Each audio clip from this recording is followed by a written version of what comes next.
మంత్రి పొంగులేటి నోటికొచ్చినట్టు మాట్లాడడం సరికాదు అంటున్నారు బీఆర్ఎస్ నేత ఆర్ఎస్ ప్రవీణ్ కుమార్. తాము అన్ని ఆధారాలతోనే మాట్లాడుతున్నాము అంటున్నారు ఆయన. ఇది బ్లూ షీట్స్.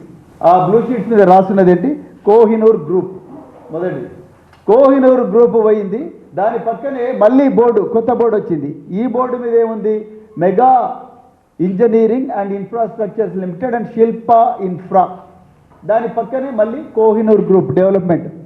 ఆ బోర్డు పోయింది. మళ్ళా ఆ బోర్డు పోయి మళ్ళీ ఇంకో కొత్త board, Kohinoor group and Implex infra. Okay, దాని తర్వాత ఇప్పుడు ఇంకొక బోర్డు. అవి మూడు పోయి ఇప్పుడు ఆ మూడు బోర్డులు తీసేసి ఇప్పుడు రాత్రికి రాత్రి ఖాళీ చేసి బోర్డులు లేకుండా చేసిండ్రు. ఇవన్నీ ఒక ఎత్తు అయితే, one of the directors is crystal mansions private limited.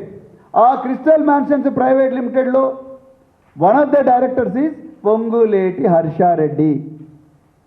ఇక్కడే ఉంది శ్రీనివాసరెడ్డి గారు. మీరు ఇది చూపించాల్సింది, ఈరోజు ఈ బోర్డులను చూపించాల్సింది.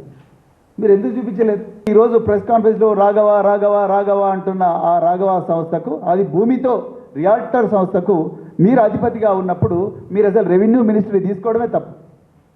నైతిక విలువలు ఉన్నోడు ఎవడు కూడా అయ్యో నేను రియల్ ఎస్టేట్లో ఉన్నా, నేను రెవెన్యూ తీసుకుంటే అది భూమికి సంబంధమైన మినిస్ట్రీ, రేపొద్దున నా మీదనే అబండాలు వస్తాయని మీరు నాకు వద్దని ఉండాల్సింది.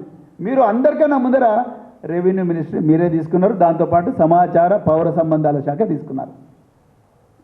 ఈ 373 acres ప్రాహిబిటెడ్ కేటగిరీలో ఉంది. అందుకొరకు ఇది మ్యూటేషన్ చేయలేము, అదేవిధంగా నాలా కన్వర్షన్ చేయలేము.